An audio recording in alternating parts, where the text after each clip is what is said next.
शादी की पहली रात ही एक दुल्हन अपने नए दूल्हे को 440 वोल्ट का झटका देती है और फिर घर से फरार हो जाती है। आखिर क्या हुआ था और क्यों उस दुल्हन ने अपने दूल्हे के साथ ऐसा किया था, पूरी जानकारी यहाँ पर हम लेने वाले हैं इस वीडियो के अंदर। वीडियो को अंत तक जरूर देखिएगा। नमस्कार, मैं हूँ सुदेश कुमार और तिरछी बात चैनल में आपका स्वागत है। दोस्तों, यह घटना है अलवर की।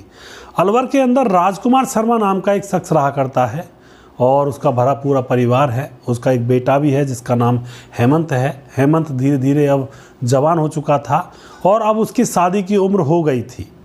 हेमंत जब शादी के योग्य हो जाता है तो उसका जो पिता होता है उसकी शादी करवाने के लिए अब प्लानिंग करने लगता है और उसके लिए लड़की ढूंढने लगता है।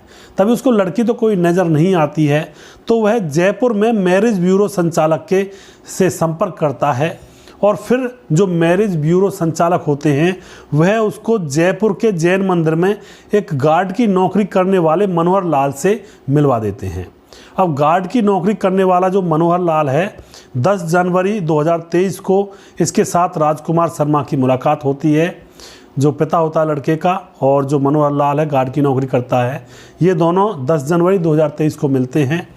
दोस्तों, बनवारी लाल पीछे से झारखंड के धनबाद का रहने वाला था और इसका काम था बनवारी का बिहार झारखंड की लड़कियों की शादी करवाया करता था, यानी कि बिहार और झारखंड की लड़कियों की शादी करवाने का इसका काम था। तो यहाँ पर यह खूब तसल्ली देता है राजकुमार शर्मा को कि तुम्हारे लड़के की अच्छी दुल्हन मैं दिला कर लाऊंगा, तुम चिंता मत करो।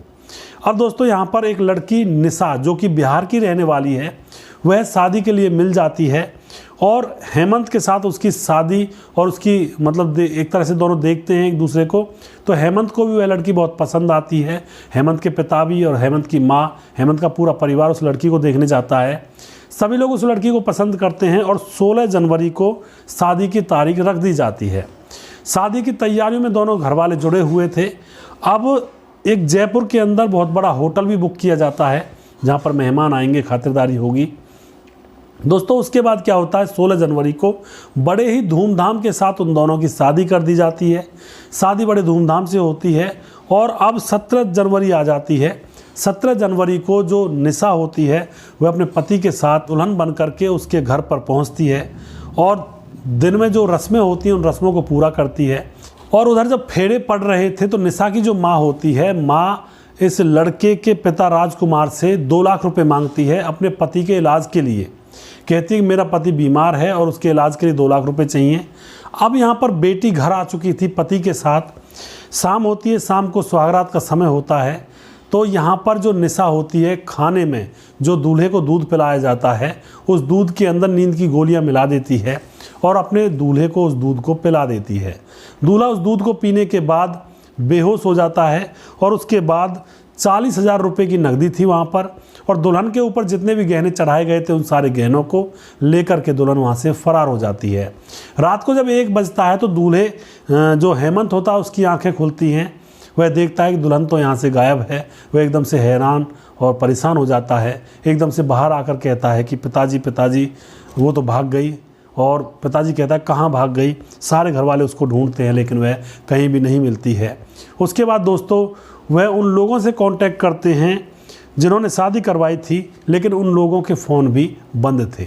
यानी कि यह एक गिरोह था जिस गिरोह के चक्कर में राजकुमार शर्मा अपने बेटे को लेकर फंस चुका था।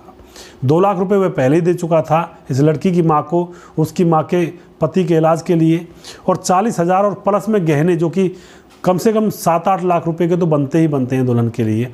उन गहनों को लेकर दुल्हन फरार हो चुकी थी। तो इस तरह के गोरख धंधे आज के ज़माने में चले हुए हैं। थोड़ा सा इनसे सावधान रहें और शादी वगैरह बच्चों की करें तो अपनी जानी पहचानी रिश्तेदारी में से ही शादी करें। अनजान लोगों से ज़्यादा मेल झोल ना बढ़ाएं और उनसे शादी का प्रस्ताव ना रखें, क्योंकि अनजान लोग पता नहीं कैसे निकल आएँ।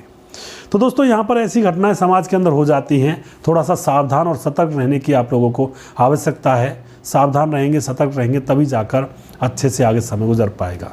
अगर आपको हमारा वीडियो अच्छा लगता है तो इसको शेयर ज़रूर कर दिया करें।